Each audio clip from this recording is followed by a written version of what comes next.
Welcome to PowerDialer Basics 101. In this video, we're going to walk through the basics of cold calling, changing lead status, and setting callbacks. First of all, we're going to access the PowerDialer. To do that, we will put the address dms1.insidesales.com into the web address bar and search. This will bring us to the login page. You will need to enter your username and password, which can be found in your new consultant information sheet or document 100. Once you are logged in, the screen will look mostly blank. You will see along the top that you have 3 tabs: Calendar, Leads, and Administrative.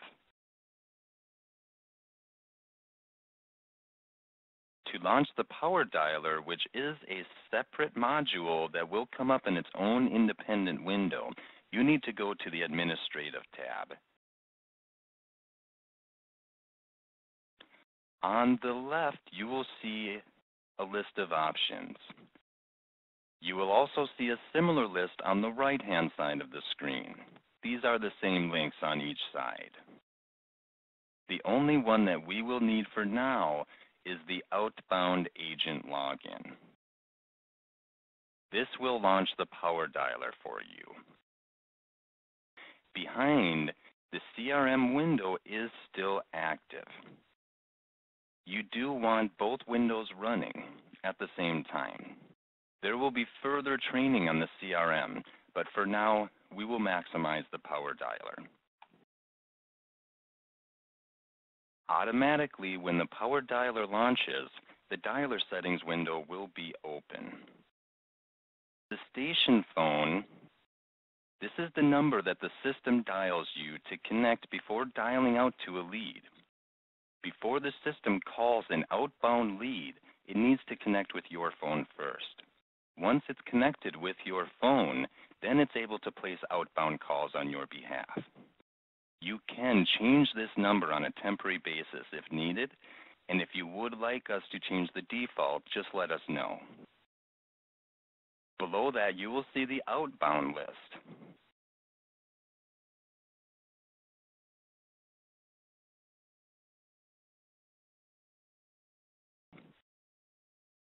It's currently in the status of select. This is the system asking you to choose an outbound list to call. You need to click on select to pull the drop-down window and choose a list to dial. As you can see, there's currently 3 active lists and multiple inactive lists. Pick an active list and just go directly down to the bottom and click on Save. Now you can see your first lead has been loaded to the PowerDialer. In this case, the lead is John Doe. On the left of the PowerDialer, you will see the PowerDialer control box. This is where most of the call controls are located. This is where you can put in any information to search for an existing record. Place a phone call. This is where your caller ID or your local presence number will show up when you're on an active call. Clicking this button will dial the direct phone number.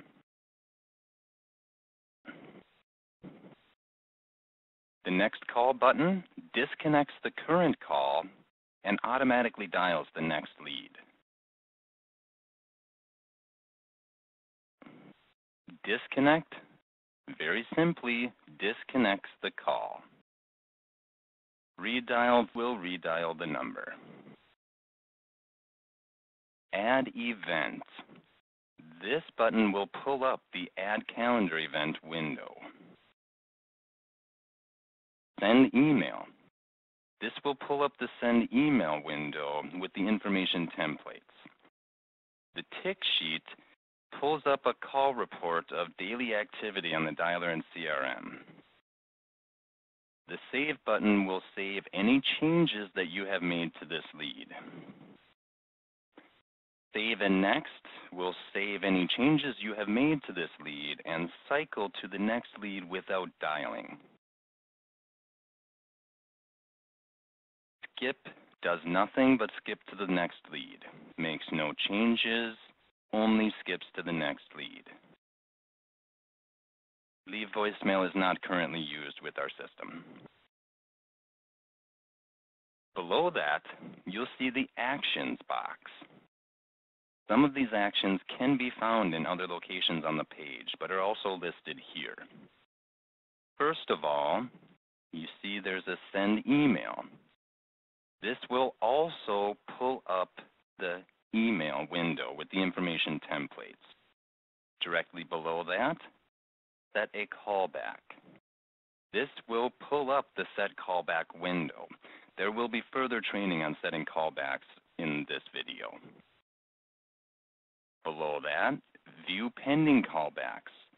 This will pull up a window to allow you to view the pending callbacks that you have existing. As you can see, there is one currently for the lead we are looking at of John Doe. Add an event. That will pull up the Add Calendar Event window. There will be further training on that. View Calendar. This will pull up a daily calendar of scheduled events. We will now go over all of the lead information on the PowerDialer. This is information that you can edit or change. There will be further training on this before you send information to a prospect. Owner. This is the consultant that owns the lead. All of the leads will be in Lana Pulio's name initially. This is only changed to your name when you are working the lead, and that is covered in the following video. Contact date. This is the initial time you have contacted the lead. Lead status. All leads initially are in select status. This means that the lead was recently loaded and has not yet been called. You must change the status of each lead before moving forward. If you do not reach the lead but the information seems current and correct, you just put it in attempting contact and hit save, and then you would hit next call if you were dialing. In this case, we're going to go over the lead statuses. Attempting contact. This means the company is still attempting to contact this lead. When you are cold calling and you come across the lead that's already in attempting contact, that means we are still trying to contact the lead. You do not need to make any changes unless you contact the lead or discover that the information is bad. Then you will status the lead accordingly. Not interested means the lead is not interested in any investing. Not accredited. This means the lead is no longer accredited. Not an investor. This means the lead may be accredited, but is just not an investor and not interested in this. Disconnected number. Very simply means that the phone number is disconnected. Bad contact number.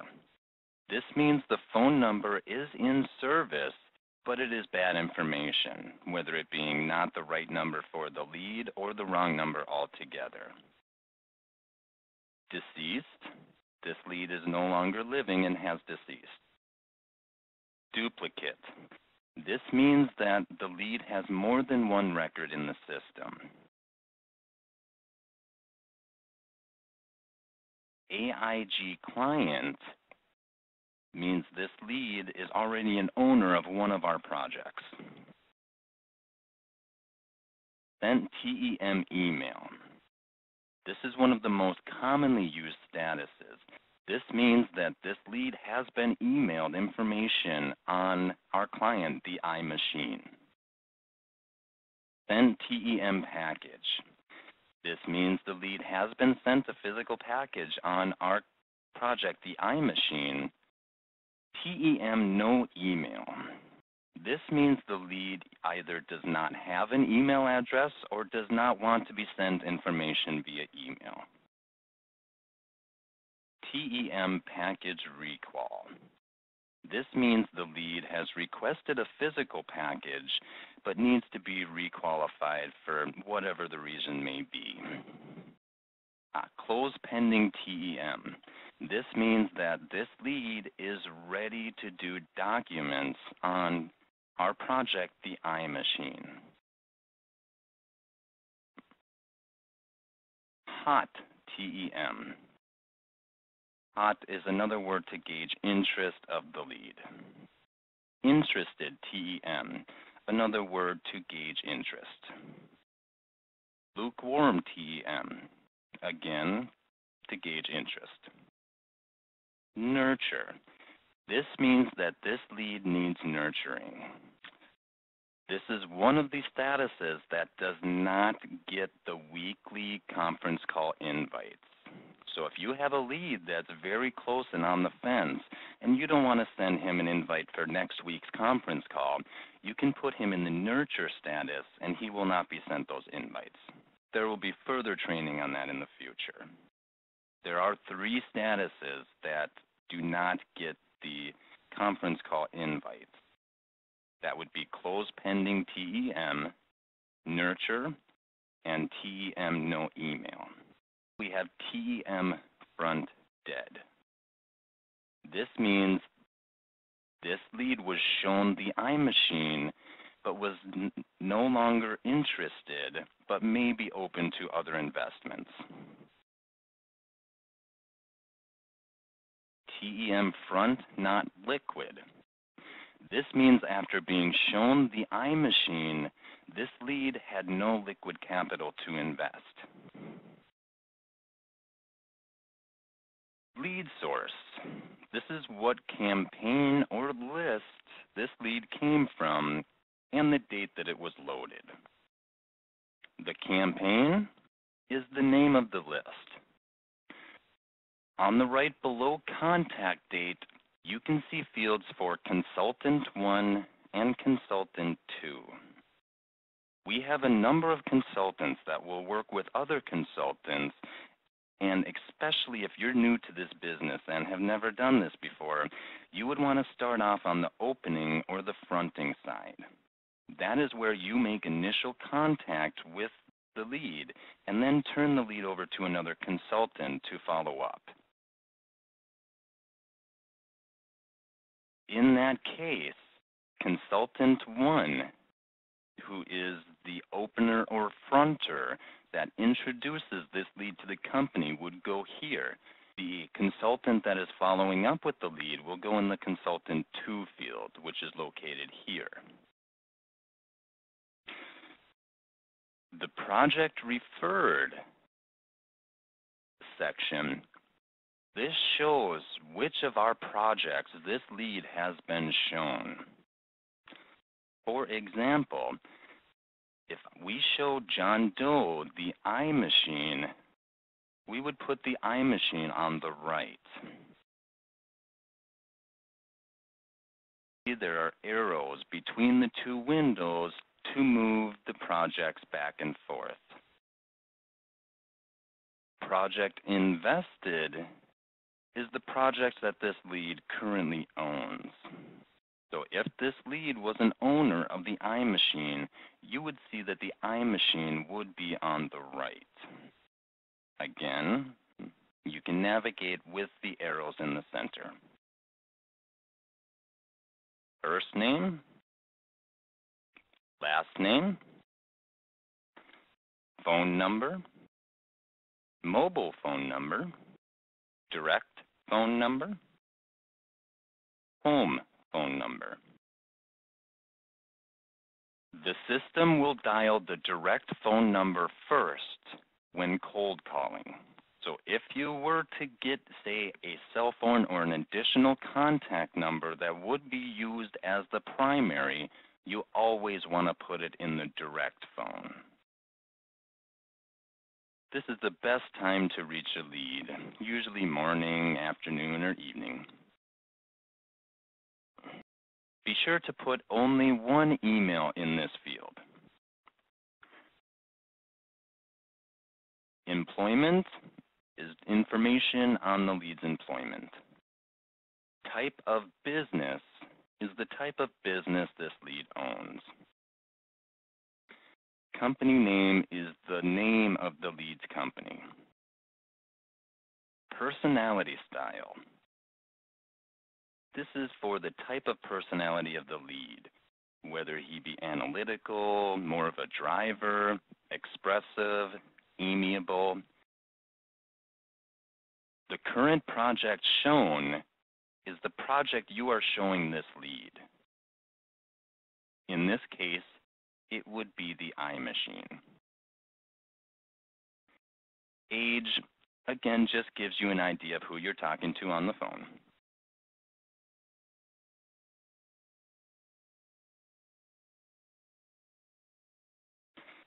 Now we will scroll down a little bit to get to the location information.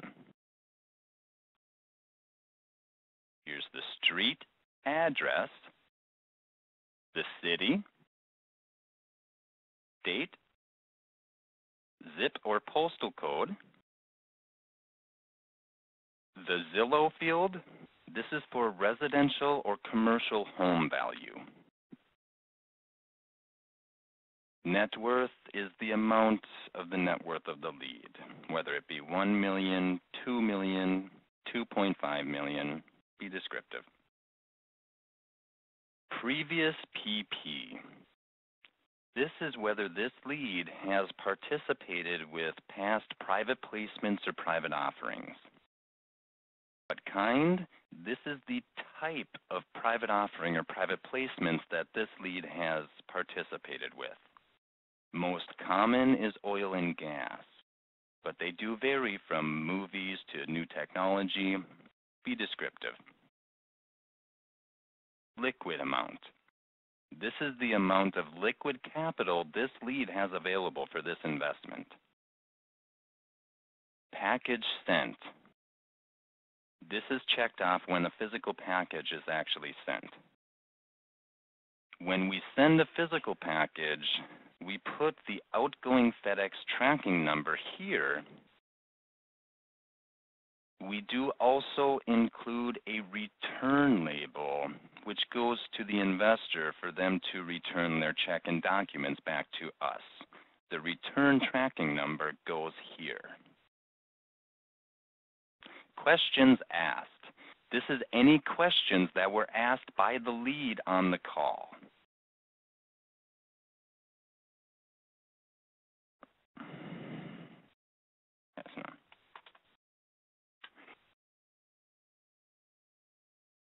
Whatever you do, do not just type the notes in the description field. Use the Add Note button. What this will do is timestamp the notes that you're placing into the description field for better record keeping.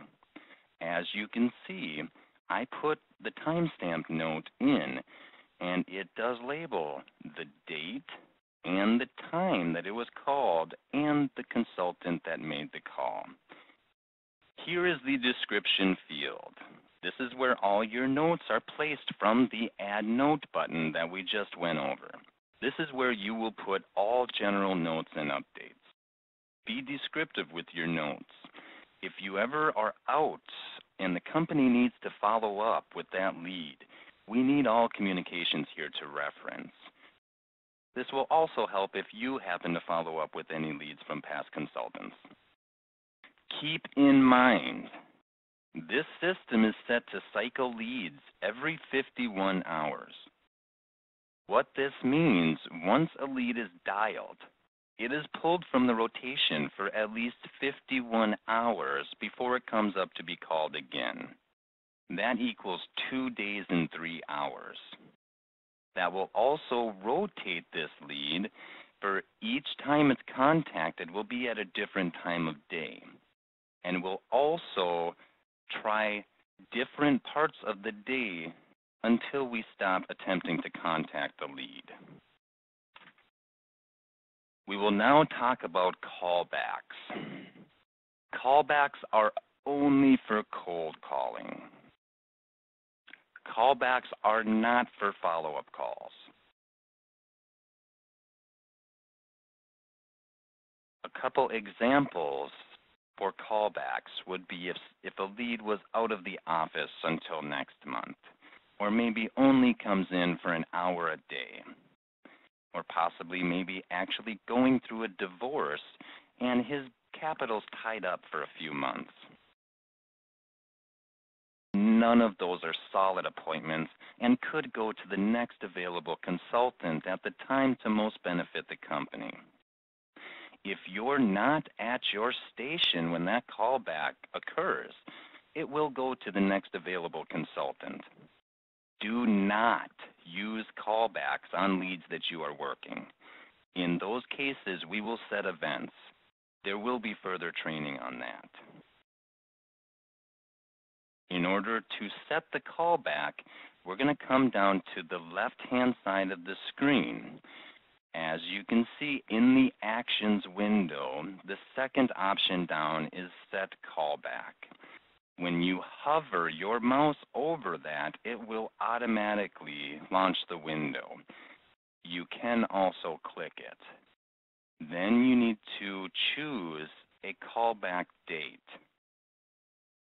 Keep in mind they're automatically set for 1 hour ahead of your current time. Here you will change the day. I'm going to set this one for tomorrow, and we're going to set it for 3 o'clock. As you can see, in this case, the time zone of me and the lead are the same. When the lead is in a different time zone, it will show their time here.